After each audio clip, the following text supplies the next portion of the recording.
Hi, everybody. Carl DePrado, A to Z Business IT.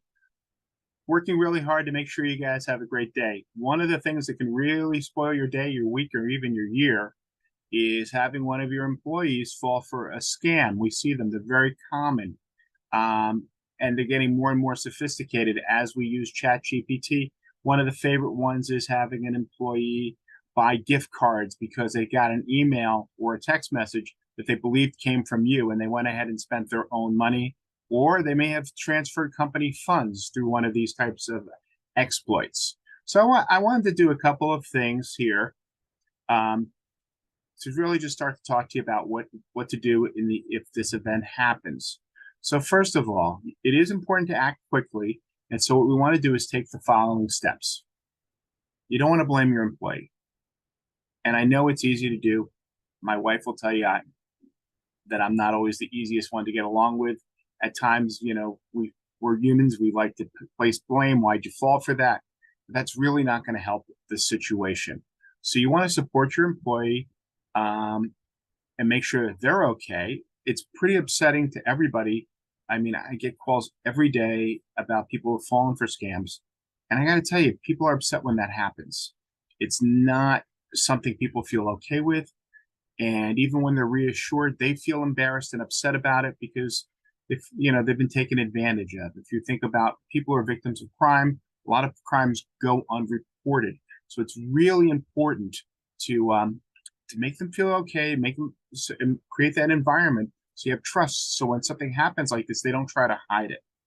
And that happens when you're in a fearful environment. You really always want to create that trust. It's very important, not just with your clients, but with your employees. It always starts at home. Next thing is you want to assess the situation. You want to find out as much as you can about the scam. When did they think it happened? Who was involved? How did it happen? What information or money was lost? This will help you understand the scope of the issue and how to best address it. Next, also just as important is notifying law enforcement. Even if you feel like this, first of all, let's say in a wire transfer, very few people understand that that in most cases during a wire transfer, you have up to 72 hours. You can get that money back if it was done under fraudulent means. So there are systems in place to recover that money, but you have a clock that's running there for 72 hours. But going back to why you would want to notify law enforcement, and the sad fact is that most people don't. About 20% of all online scams are reported. Is if it involved theft or fraudulent activity, it really does need to be the FBI does need to be notified. They have an internal complaint center. Now, are they going to get on your case individually and handle it? I hate to tell you, the answer is no. Unless the FBI for the New York area, where I'm out of Metro New York, I was in Nashville. I was talking to an agent. He says the FBI does not get involved unless the amount is over $100 million. Well, most of us don't have that walking around money, I'm sorry to say. And you say, well, then why even bother talking to the FBI at all?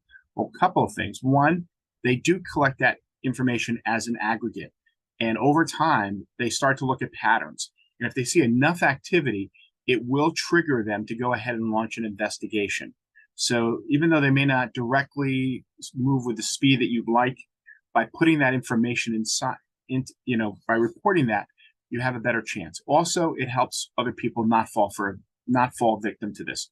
As we've said, it's very painful to fall victim for one of these cyber thefts. Well, you don't want that to happen to somebody else. You want to then report it to your financial institutions. Credit cards were involved. If there was bank transfers, like I said, with the wire transfer, the banks have up to 72 hours. So there may be an opportunity for you to get your money back and really mitigate this risk. You also want to change passwords, anything that was involved in that. You also want to protect your business. If your business, if during the scam data was stolen, you're going to need steps to secure your system. You're going to need to have steps for people to actually investigate what happened. The worst thing you can do if your business falls for a scam like this is to just wipe all the computers and restart without doing a proper investigation. One, How do you know how the bad guys got in the first place? And if they got in there and you just restore bad data or bad systems, they can keep on getting in. Two, if you need to make an insurance claim, there's something which is called, you need to have somebody do forensics, really check and see what's happened and be able to package that. And you not only need it for the insurance company, but if you've triggered some laws such as the New York Shield Act or the FTC safeguard rules, you're going to need to have that information so that you can talk to a breach attorney who can notify the victims that are involved. And you want to do that as quickly as possible.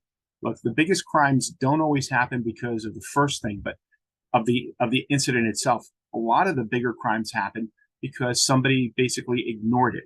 Think about it like you get a letter from the IRS and it says there's a discrepancy or you didn't pay a sales tax enough, and it was like $10, and you ignore it for a few years. That $10 fine can balloon into something incredibly expensive and arduous. Well, it's the same thing with reporting. You need to go ahead and take that on proactively. First of all, it generates trust with your clients that, hey, something happened, but we're stepping in and taking care of it. And two, it reduces your exposure on the legal side. Finally, or not finally, there's a few others. You want to consult your staff. You want to educate them. You want to explain what happened here. You don't want to blame the person, unless somebody's done something arduous or totally, negligent. You really don't want to blame the staff as much because you want those other staff members to feel like they can come up too, and you don't want to make that first staff an example. But also, you want to explain, what's happened and how to avoid it. So, look, we can all fall victim. We have to be right 100% of the time, and the bad guy only has to be right once. So that type of odds are really not in our favor. So we need to do things to make sure that we mitigate those risks and make sure, so that they don't affect our business in a negative way. And last, like we were talking about before, if I haven't spoken, if God forbid if it's data, you really do need to consult an attorney and counsel to find out what laws you may be have violated or put yourself, not violated, but if your data was breached, you do have notification rules that you may fall under that need to be taken care of correctly. So again, there's a lot to handle. There's there's always two paths. You can do it yourself, and you may be right, you may not be right, or you get somebody like myself who's an expert who knows what we're doing. You can help and guide you through that to make sure that your data is secure, that you're creating a trusted environment for your clients so that they want to do business with you.